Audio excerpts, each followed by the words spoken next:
What is going on, guys? It's Nick from Surfcast in the Island, back at you with another video.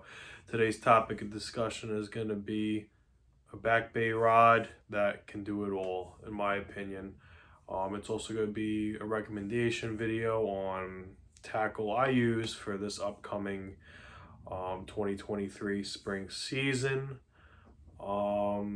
Just a little recap of how 2022 went. The spring was pretty good. We had fish, very consistent, end of March, beginning of April into early May in my local waters until the bluefish showed up, which was rather sporadic.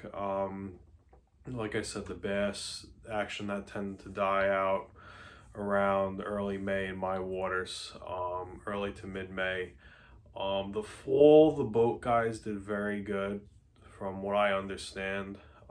There were fish to be had in the months of October, November, and into December. But again, it was very sporadic. I had a tough fall. Many guys from the surf had a tough fall. A lot of those fish they were getting on the bunker pods were just too far out of range a lot of the time, very far out of reach. And the days that they did come in, there were very few far between. May have happened 2-3 times, I heard of at least. But not to diverge anymore off topic. Topic of discussion today is going to be a rod, in my opinion, I believe that can pretty much do it all in terms of Backbay applications. And what a more perfect time to do this, now that we're jump starting right into the spring of 23. All those Backbay bites should be starting up if they haven't already. Behind me is the rod I want to talk briefly about. I had the opportunity to fish this past spring, and I have nothing but great things to say about it. It's a flawless rod, in my opinion. And before I go any further into this video, I am not affiliated or have any endorsements regarding Lamoglass rods. This is just based off of my experiences, not only to help me, but help other people, understand different, companies I've tried personally, what I found best to suit my needs overall. This is a Lamoglass GSB 1081L blank. And it is an awesome rod. The reason why I like this rod a lot is because even though it's rated as a light fast action rod as opposed to the 1081M, which is a fast medium rod, the top third of the rod tends to load a little more than, say, the 1081M. It has not as much give. Again, it's all personal preference. I feel like rods that have more give, especially when you're dealing with a lot of treble hook baits, something has to give, whether that be the fish pulling, your line, your rod. Pretty much the rod is the separating point between the knot on the end of your line all the way to your reel.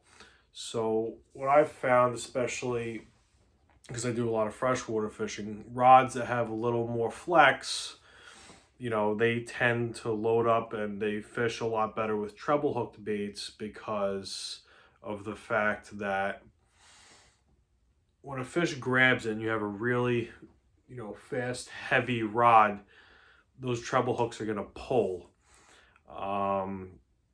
rip right out of the fish's mouth. But if you have a rod that loads, a little bit more, it's going to give time for those treble hooks to really sink in and really, get the fish hooked better, as opposed to a rod that has little to no bend that I just emphasized. Other reasons why I like this rod for Backbay applications is because it is very capable of throwing very light plugs. That being in that half ounce range, whether that be bucktails.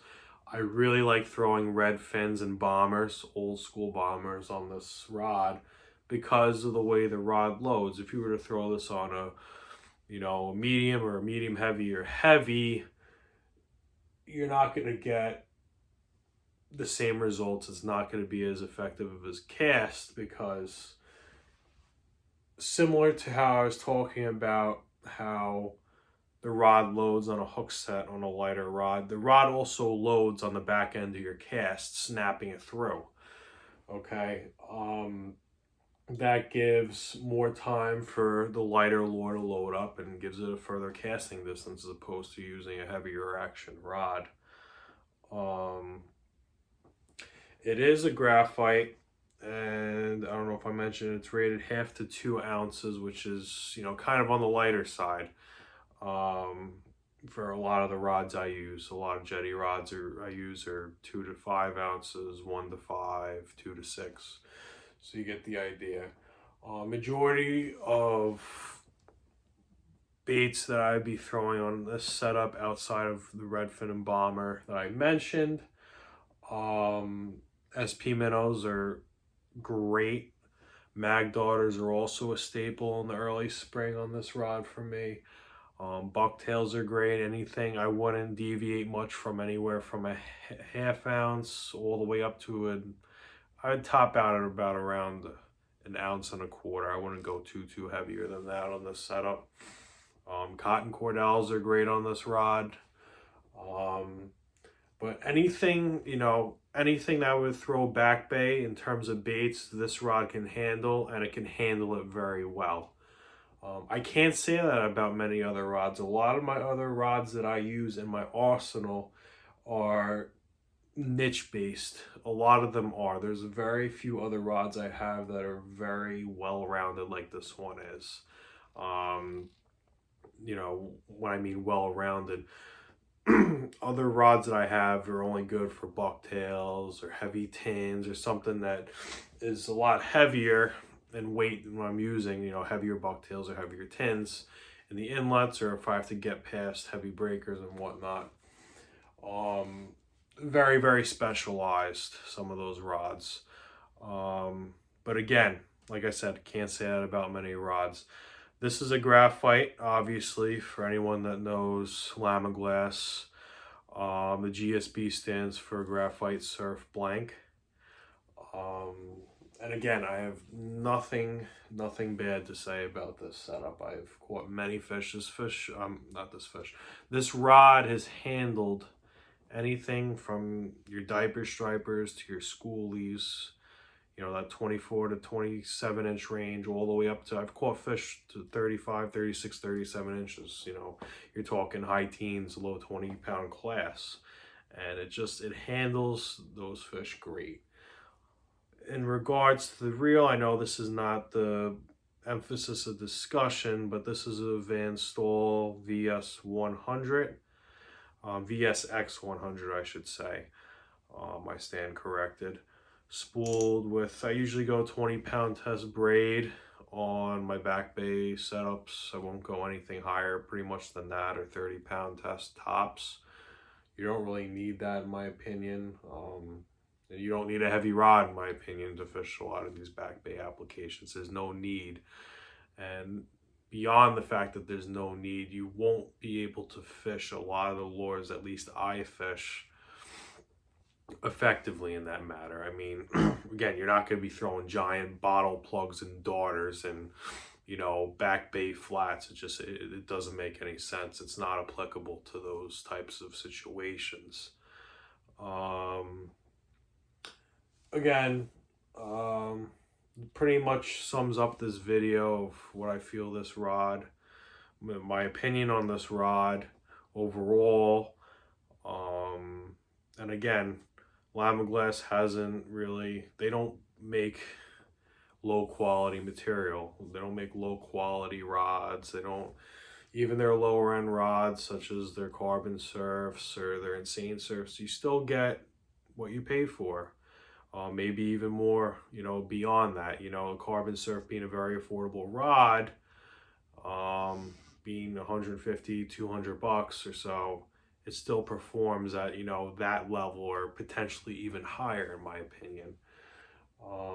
But I hope you guys like this video. I hope it helps you guys in terms of maybe, you know, picking this rod up. I know it's a higher end rod. It's going to cost you in the $400 or $500 range. But again, it's, in my opinion, it's worth it. I just appreciate you guys supporting my channel. If you have any questions, feel free to hit me up in the comment section. Follow me on social media at surfcasting_the_island. Thank you. Have a nice day.